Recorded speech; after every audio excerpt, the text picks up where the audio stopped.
5, 6, 7, 8. Hi EXs, welcome to the EX podcast episode number 46. This is your host, Stefan Vincent. I've started this podcast because I believe that companies have to think of themselves as employment brands if they hope to attract and retain talents. This podcast brings a different lens to the employee experience, a brand and customer experience perspective rather than a traditional HR perspective. Our guests, all thought leaders and disruptors in the EX space in their own way, come to this show to debate, discuss, and share best practices on the key components that foster employee engagement and strengthen company culture, and also to spark the conversation on how to create positive employee experiences. One size doesn't fit all. What Airbnb or Google do around the employee experience may not be applicable in a smaller company. And this is what this show is all about. Sharing stories of companies of all sizes, not only to show that EX doesn't require a large budget or large team, but also that there isn't one recipe. Each company can find its own way through the EX journey. Today's guest is Ryan McCarty, a long-bearded and tattooed pastor turned entrepreneur, who is the co-founder of The Culture of Good, a transformational organization that was born within TCC, a $2 billion plus retailer, over a chip and salsa discussion between two men who were not meant to meet, or were they? Today with Ryan we will talk about how the concept of culture of good was born, how Ryan fought skepticism from TCC's executives and employees, and how he won their hearts and soul. What impact building his culture of good has had on the business, its employees, its customers, and the community. And what's Ryan's mission moving forward as he spun off the culture of good from TCC to benefit other organizations. This episode is brought to you by Fusion Alliance. Fusion Alliance delivers holistic solutions fusing together data, digital, and technology to redefine customer experiences and move your ideas to execution. That's why businesses across multiple industries have relied on Fusion's expertise and partnership for over 25 years. I hope you enjoy this awesome conversation with Ryan. If you get a chance, please make sure to review the podcast on iTunes, Google Play, Stitcher, TuneIn, or YouTube. And last thing, if you want to send me feedback, suggestions for future topics or guests, you can reach me at svincent@exsummit.com or on Twitter at @EX_summit. All right, let's get to it. Hi everyone, welcome to another episode of the EX podcast. Super excited for today's guest, Ryan McCarty. Ryan is calling from Indianapolis and he is the co-founder of Culture of Good. Ryan, thanks for joining us today. Stefan, thank you so much. I appreciate the opportunity to spread our message of good, man. Thanks for having me on. So let's talk about a bit about your background and who you are, and then we'll talk about how you started the Culture of Good within a company called TCC. So let's start with you first. Okay, great. Well, prior to the Culture of Good and creating that, I spent over 2 decades in nonprofit work. So I did everything from starting and leading a church as a pastor. My wife and I started a church with 4 people in our house and grew that to several hundred people and really created a community that was engaged in the local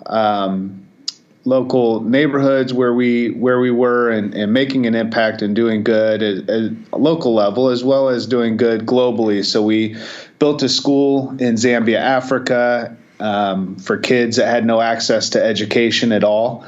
Dug a borehole over there. They didn't have access to water. So there's a lot of work that I had built up over those 20 years in terms of making a difference and finding meaningful work and doing things that really mattered. And I felt we're making the world a better place. And so that's what I was. That's what all I had done was nonprofit work. So when I came into for-profit business, it was an eye-opening experience for me. And I've got to say that you're not a traditional pastor. You have a long beard, you have tattoos, you kind of like a hippie. Yeah. You look like more like a UX designer or a rocker than a pastor. Yeah. Ironically, when I met my business partner, Scott Moorhead, which we'll get in that conversation later, when he originally came into the church when we met, he wasn't a church person at all. And one of the reasons why he came was he heard about this pastor in his town that had a mohawk. And at that point, I had a mohawk. So you're talking, a whole different spectrum in terms of being a pastor and kind of being creative at the same time, and also knowing that this wasn't about just a religious movement for me. This originally was just to get a collective group of people that had the same kind of mission and heart to make the world a better place. And so, yeah, I appreciate your description of me so your listeners don't think I'm a stuffy old guy,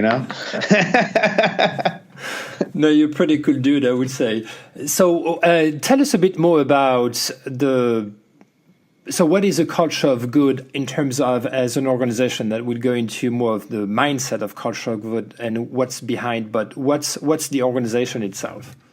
Yeah, so the Culture of Good is a for-profit business that originated at TCC as a movement where Scott Moorhead is CEO of TCC, which is the largest Verizon retailer in the country. So he has over 3,000 employees, and I think they're in 42 states across the country, 800 stores.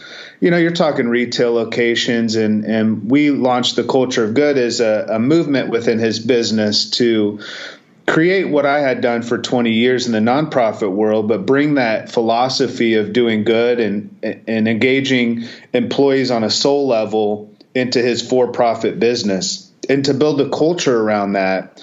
And so, just almost 6 years ago, I think we launched the Culture of Good as a way to really operate his for-profit business with the soul of a nonprofit. So when you think about nonprofit businesses, they start with a ton of purpose, but many times they don't have the business acumen to be successful. And for-profit companies,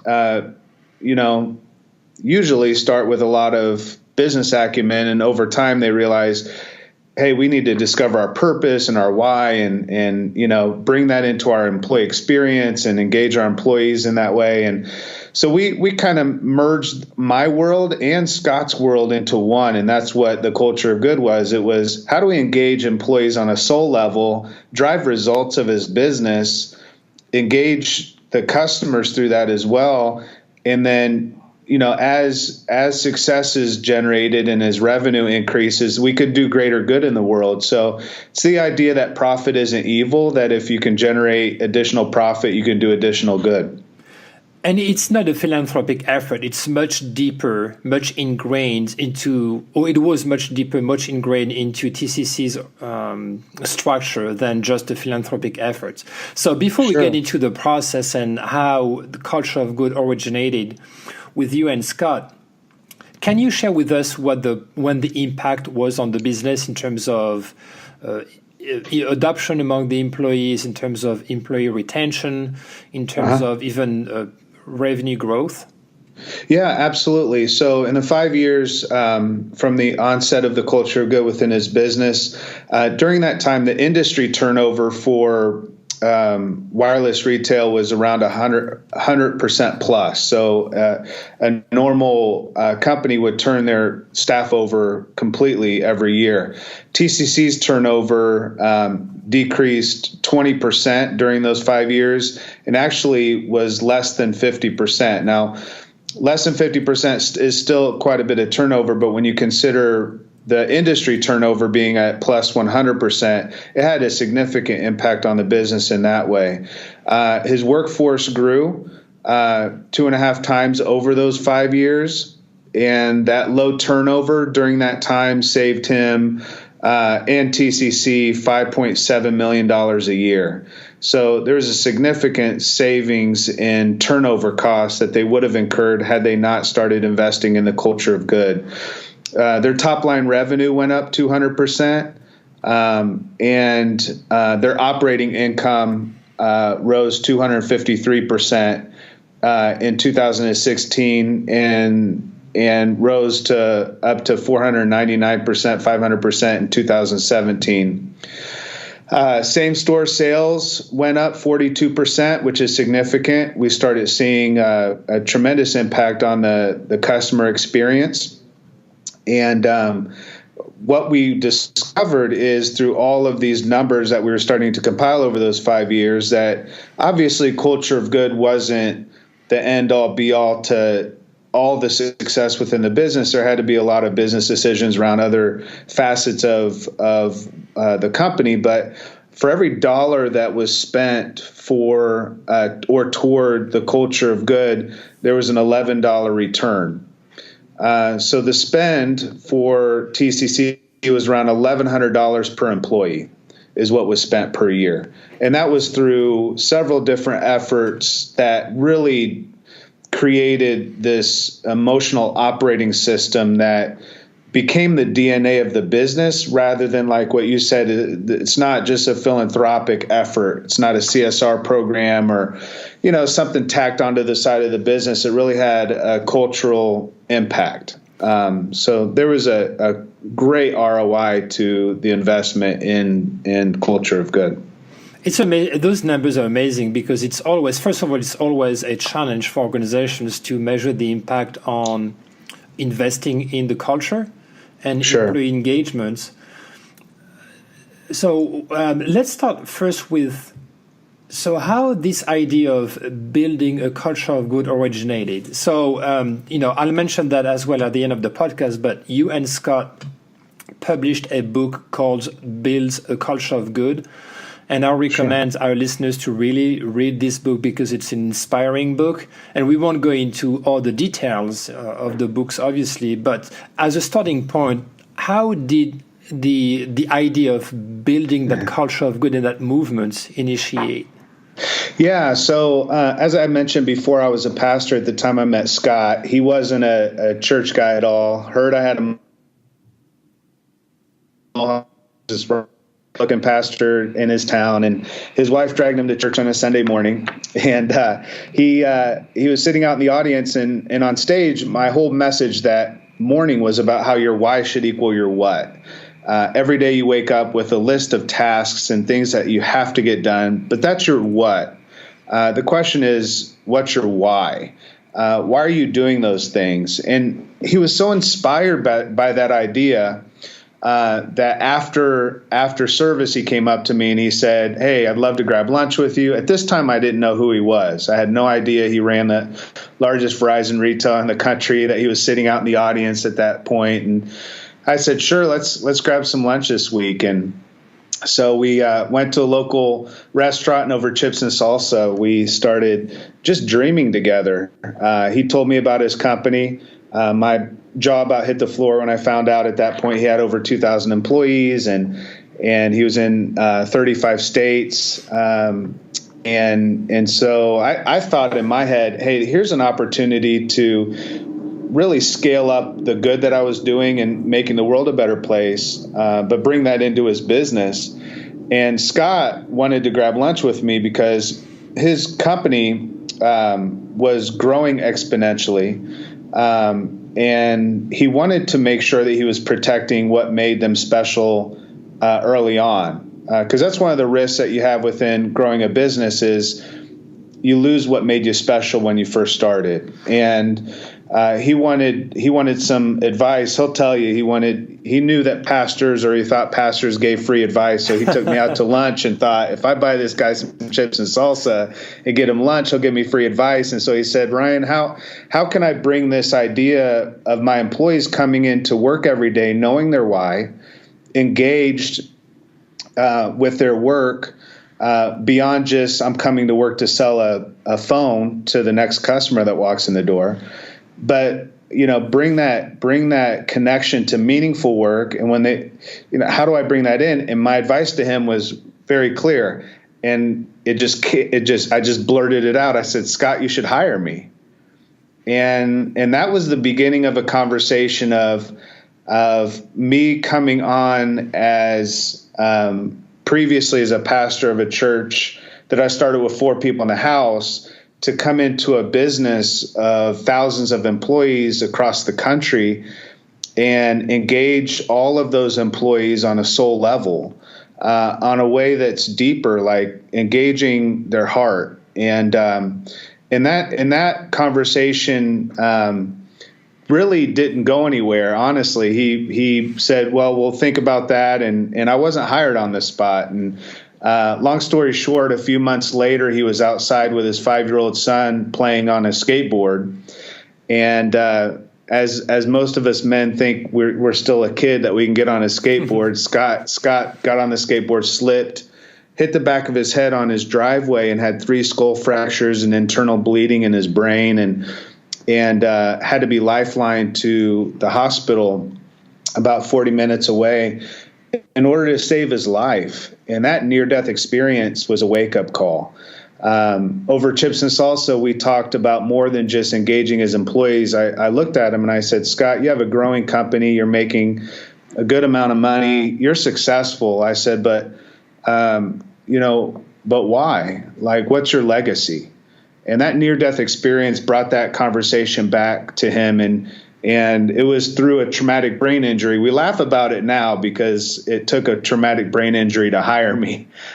So a lot of his staff were like, are you seriously going to hire a pastor to come into our business? And he was like, oh, trust me. And they're like, yeah, you hit your head and that's why you're doing this. But as part of his recovery, he gave me a call and he said, hey, I want to, let's get together and let's flesh this out and let's figure out how to make this happen for my employees. And I want to build a legacy that I can be proud of and that my employees can be proud of. And so, yeah, that's kind of how it all originated, through a lot of crazy events, man. And, Yeah, that was a perfect match between Scott's willingness to focus after his accidents more on the legacy of what he would leave behind him besides the business, and obviously your nonprofit work and passion around it. Now, there was some already existing strong cultural elements at TCC, but the idea was to scale up those and make something that was a bit even more meaningful and impactful, not only on the organization, meaning the employees and the business itself, but on its customers and on the surrounding communities. So you talked earlier about some reluctance from some of the leaders in the organization bringing you on board. What kind of challenges did you face to even just set the idea to the leadership of the company beyond Scott himself? Well, you have to remember, when you're talking 6 years ago, culture wasn't exactly a buzzword as it is now, right? And so when we were talking about building this culture and doing good in local communities, but it not being just a philanthropic effort, but it being the very DNA of the business, you're talking finance people that are like, all right, this is going to be a pretty significant expense that we're bringing into the business. Who is this pastor guy that you're bringing in? Are we starting some religious thing? There's a lot of skepticism around that, as well as you mentioned, prior to me coming on, the company did a lot of good in the world, but no one knew about it. And so Scott's parents had originally owned the company. Scott bought the company from his parents. His parents were very generous, and they did a lot of significant good in the world. But they wrote checks quietly, and they did it kind of privately through the company, and no one knew about it. And all that's fine and good, but it wasn't inspiring to the employees. The employees really didn't know the significant impact that the company that they were working for was having on the world. And so from the beginning, we decided let's like stop writing checks and just giving money away. And let's give that resource to the employees, and let's give them paid time off, and let's get them involved in the local community, and let's do this on a full scale level across every employee, in every store, in every department, every team, and let's see if we can really create a movement early on and build something significant that empowered the employees to really live out what they would discover as meaningful work, as more than just coming into work and fulfilling tasks, but really discovering their why and getting in touch with their own passion and heart for what they could do and how they could contribute to making the world better. Sorry, your title at that time at TCC was Director of Employee and Customer Relations. Yeah. And obviously the key was to not only get the employees involved, but the customers as well.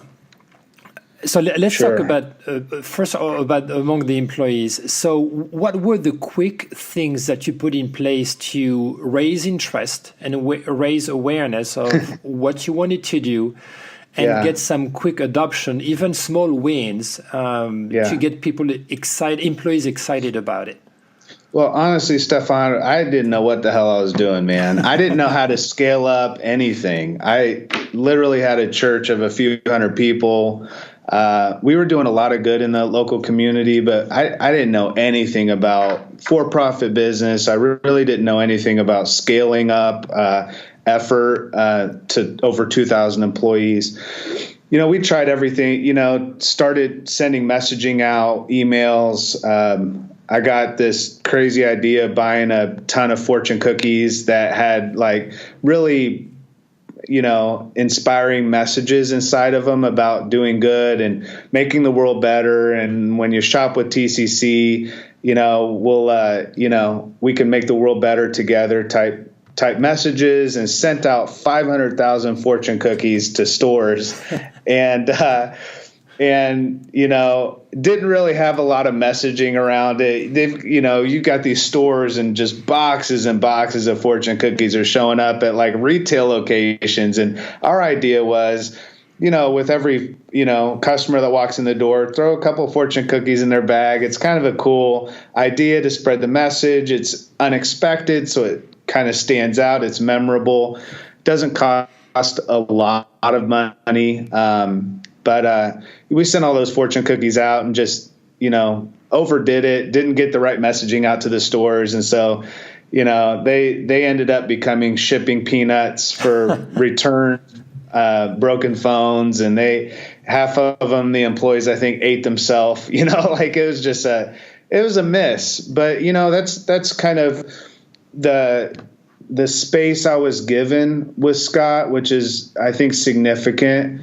I was given room to fail, and I was given room to be creative and try stuff, which is really rare. Yes. Yeah, it's just so rare because, a lot of companies would have been up in arms about something like that. But he just kept letting me create and letting me be innovative, even though fortune cookies might not sound innovative.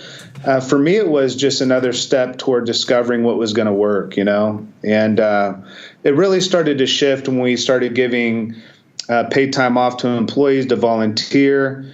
There still wasn't a lot of significant involvement in that way, but then we started doing good on a mass scale in local communities. I scaled up a backpack giveaway that I had been doing. My wife and I, with our church, 1,000 backpacks in our town with school supplies, just a real practical way to give back and tangibly say to our community, we care. And if you're going through stuff right now, come down and get a backpack with school supplies for your kids, no strings attached. And we scaled that up within a few months of me coming on to TCC. We scaled that small backpack giveaway that I was doing in our local town to over 60,000 backpacks with school supplies across the country. And again, that sounds just like a one and done philanthropic program, but it was more than that. It was a disruptive moment in the business, and we realized that we had to turn that moment into a movement and start to create a cadence of giving back and doing good, and also learning how to build the culture through doing that so that it didn't become a program. That's what we didn't want it to be. We didn't want it to be like a patch sewn on the side of the company that said, we're TCC, and oh, by the way, we do this philanthropic good over here. We really wanted it to be sewn into the very fabric and culture of the business and really be the DNA of who we were back then. And so, how did you make it happen? How did you get employees buy-ins for it, and how did you make it so that it's sustainable over the entire year? It just doesn't happen once a year. Yeah, it took some time, it took some time to get full buy-in from employees. Because like you had mentioned, there was some skepticism early on. The fortune cookies were a miss. Some of the messaging was missed. Employees are asking, is this just a marketing thing or is it a PR push? What is this exactly? And we had to continue to send out messaging, and we really saw a lot more traction when we created that cadence of predictability, is what I would call it. Quarterly efforts that were done on a mass scale, like the backpack giveaway, but done every quarter, something different in the local community. So it's very hyper local. And that we called that big good. So we had a 3-tiered approach. We had big good. So that was the mass scale, everybody doing good collectively together.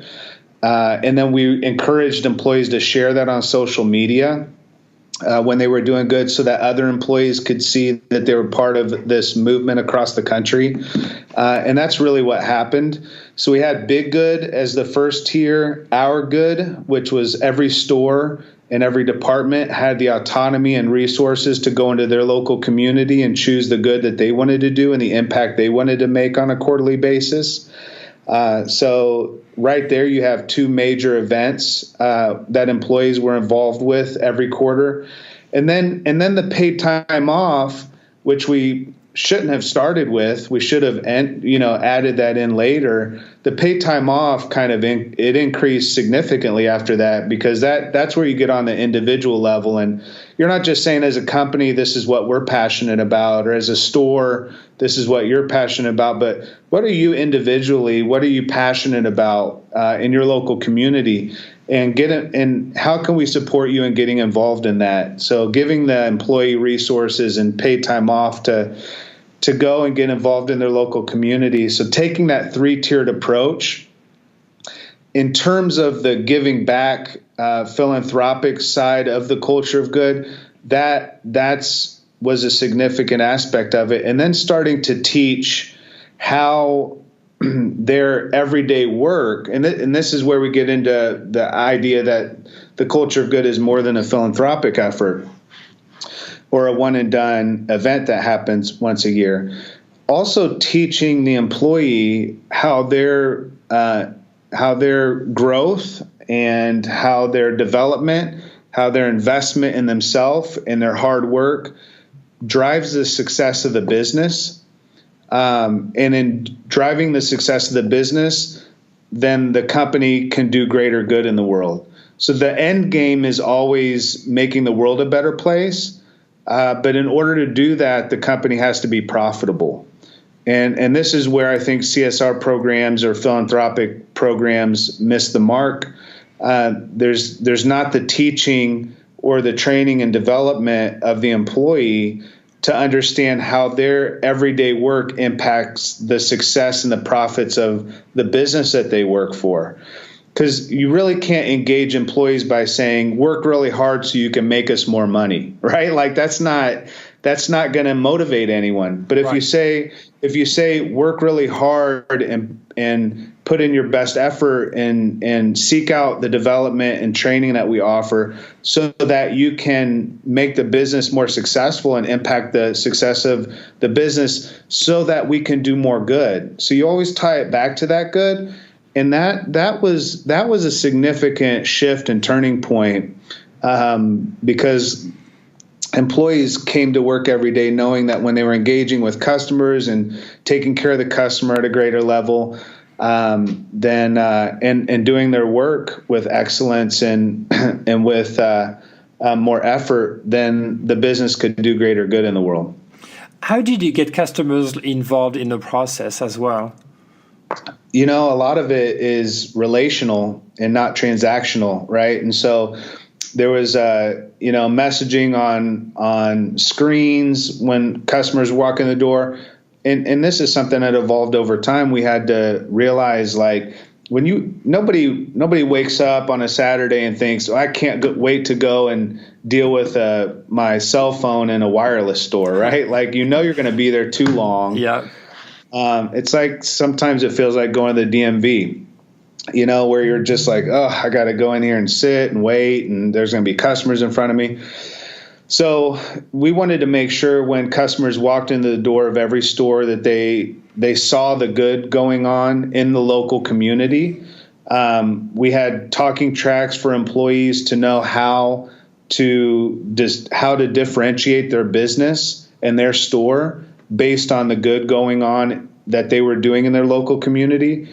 So the culture of good became a business differentiator for the employees. So you could go into any wireless store and get a cell phone, but only one of those wireless stores was involved in the local community at that level. Mm-hmm. So share that with the customer, and not just for the sake of making a sale, but also begin to invite the customer to be a part of the good going on. And so inviting them to participate in giving back to the local community, to the events that were going on, making it more relational, like I said, than seeing customers as a financial transaction only. If you study the customer journey of today, they're looking at more than just purchasing a product. They want to engage in an experience. Yeah, it's interesting because I would say, sorry if I have to say that, but I switched from Verizon to Sprint last year. Yeah, and that's fine. It's a painful process, as you said. I mean, we spent probably a couple of hours getting through switching the plans from one provider to the other and getting the credit thing. Getting the cell phone set up and so forth. Yeah. It's not a fun experience as a customer, but what's been impressive with what TCC has done is that they got customers.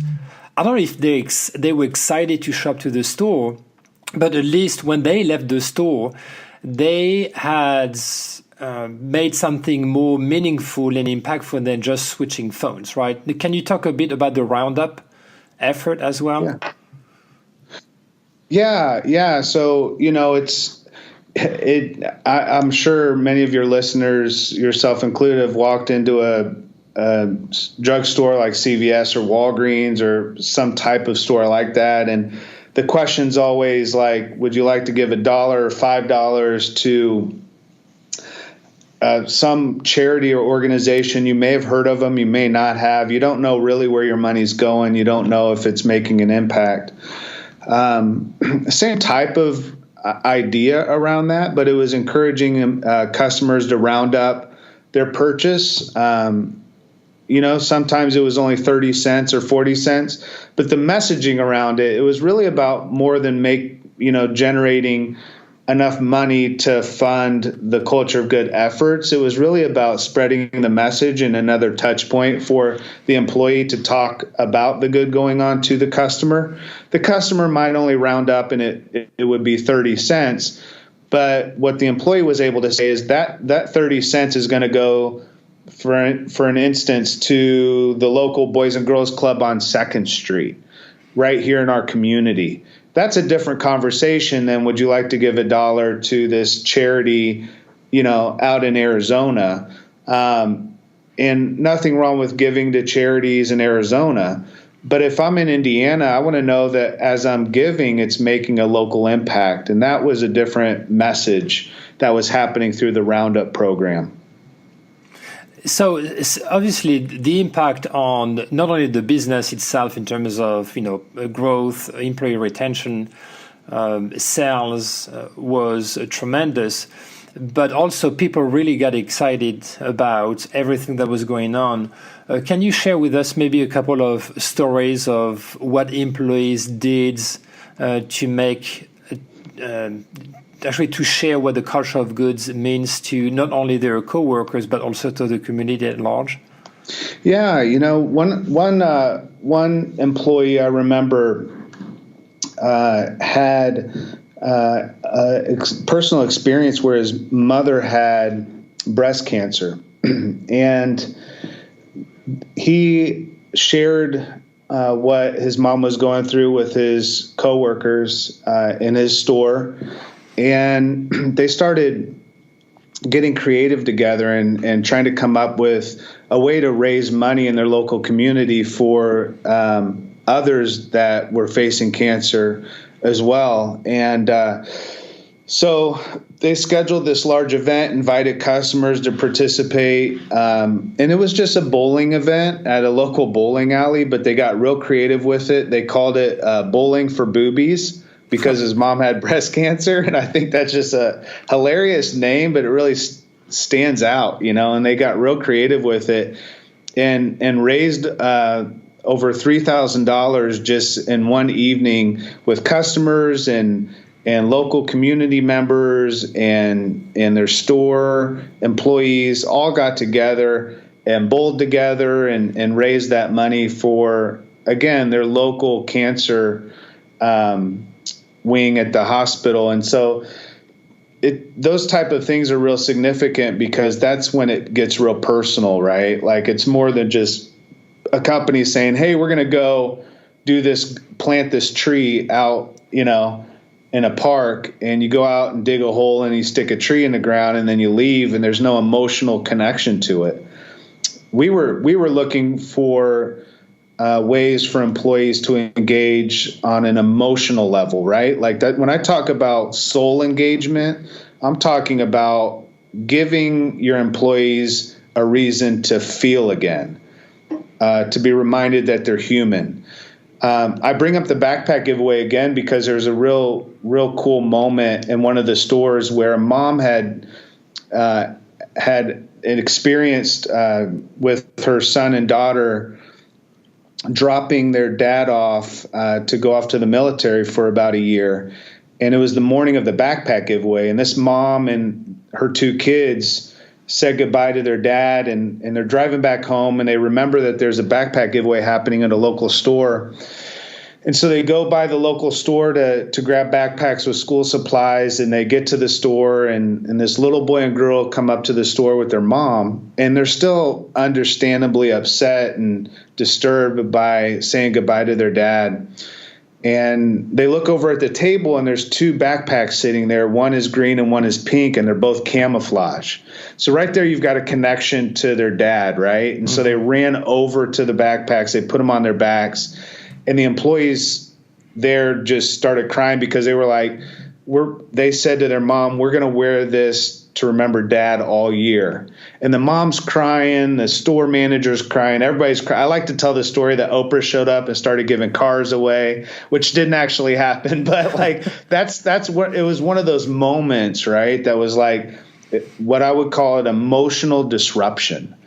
How do we emotionally disrupt people in their work experience? And that was one of those moments that stood out for those employees, and they felt something that they didn't expect to feel that day. They thought they were just going to give away some backpacks with school supplies. It was going to be another philanthropic effort, but here we've got more than a tree being planted in the ground. We've got this emotional disruption. Employees felt something. They felt alive. That's when we feel alive, when we're doing good and we're making an impact on other people. And it just kept growing and growing, and employees get excited about doing good and giving back in those kind of significant ways, to the point where we were able to give over 5 years, give $1 million to a local children's hospital. Had 1,000 employees dress up as superheroes. those 1,000 employees and their team sold accessories that had the artwork by those children in the hospital in their local stores to generate that type of giving back to that local children's hospital. And they, just those major events, and then you bring it down to an individual level where you've got a employee that's giving back for cancer because that one employee out of thousands of employees' mom had breast cancer. That's when it gets real. That's when it gets real. Yeah, and speaking of getting real, you've got some pretty good coverage as well on national media about what you guys have done and have accomplished at TCC. Can you tell us a bit more about that too? Yeah, so we've been featured in Forbes and People, Inc.com, Huffington Post. We've been featured on the EX podcast. Giving you a shout out, Stefan. Thanks, Brian. Yeah, no, thank you. It's lots of being able to get on the news. We did a 3-month bus tour where I lived on a bus after we published this book, and I got on a bus for 3 months and traveled across the country and went from city to city. We had over 30 stops, and we gave back to teachers through the local TCC stores that partner with local schools. We gave back to hundreds of teachers and just said thank you for giving to your students. We had teachers crying, saying that they had been teachers for 30 years, had never had anyone in their community come in and say thank you. Again, another emotional disruption for those employees when they were just moved to care about their local teachers.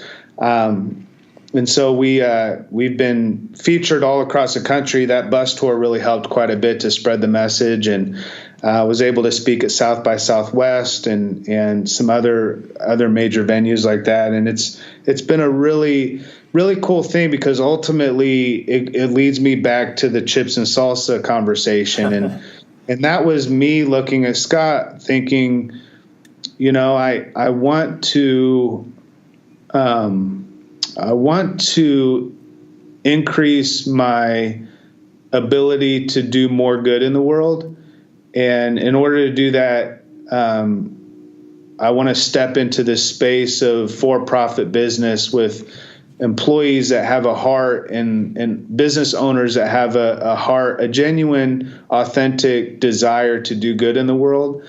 And all the press and all the write-ups and everything else are only significant not in becoming known, but for more good and more employees being able to be connected to their passion and their purpose. For me, that's my legacy. Like I have a sense that if I could help others discover their legacy, then maybe I at that point would have discovered mine.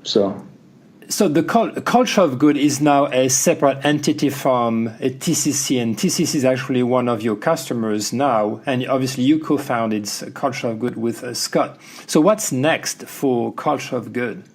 Yeah, we've developed an entire emotional operating system, video modules that teach the why equals what concept, as well as what we have is the base of our Culture of Good teaching, and that's 5 promises that employees, teams, and organizations make together.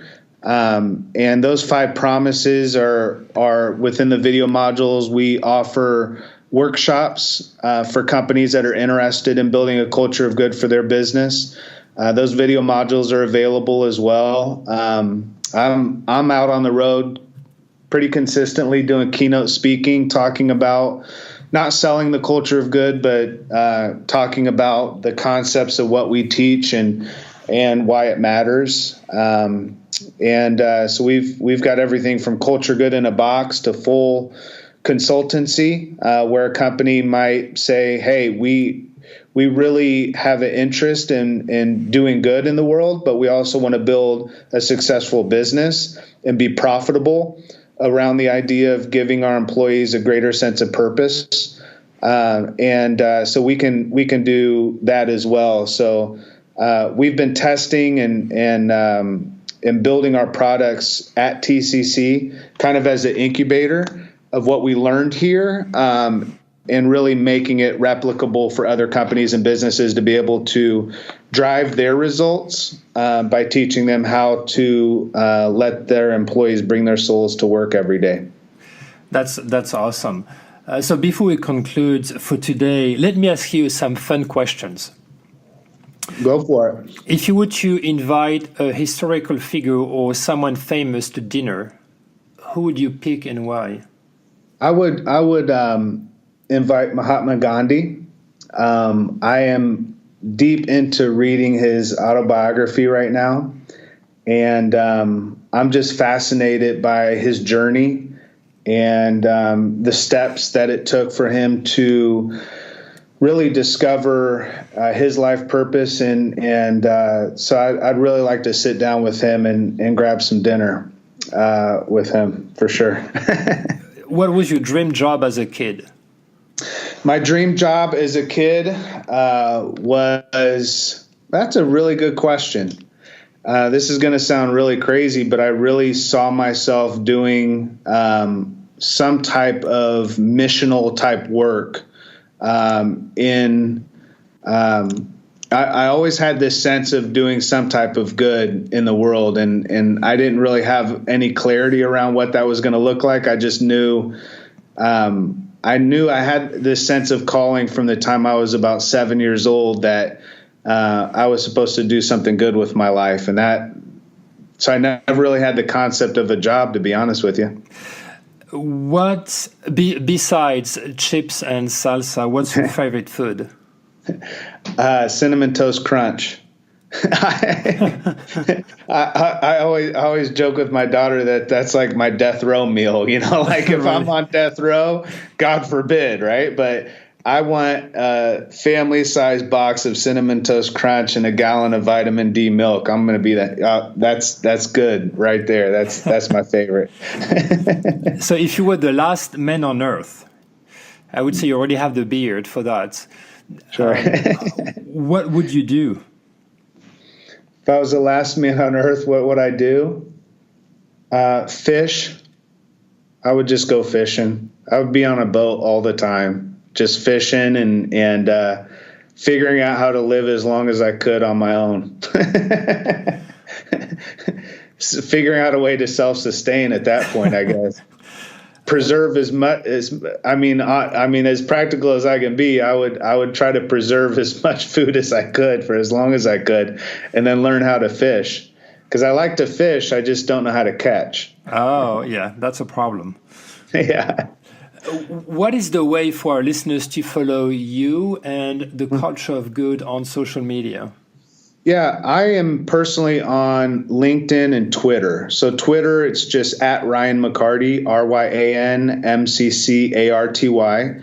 On LinkedIn, I believe it's McCarty Ryan. But they can find me, Ryan McCarty, if they search Culture of Good on LinkedIn or Twitter. And then Culture of Good is across several different platforms. So LinkedIn, Twitter, Facebook, and Instagram, and it's all just Culture of Good. If they want to find more information about the business and reach out to us, they can do that on cultureofgood.com. All right, and we'll share all of this information in the podcast notes as well. Where can we find your book, Builds a Culture of Good? Yeah, they can go right on Amazon. Build a Culture of Good is if they search that on Amazon, that'll pull up, and there's a Kindle version as well. So if they're into that, they can get that right on Amazon as well. All right, and again, I encourage our listeners to read this book. It's an inspiring book. You have so emotional stories in the book. We can learn a bit more about your background as well as Scott's background and how that perfect storm created that culture of goods. Any last word of advice or wisdom?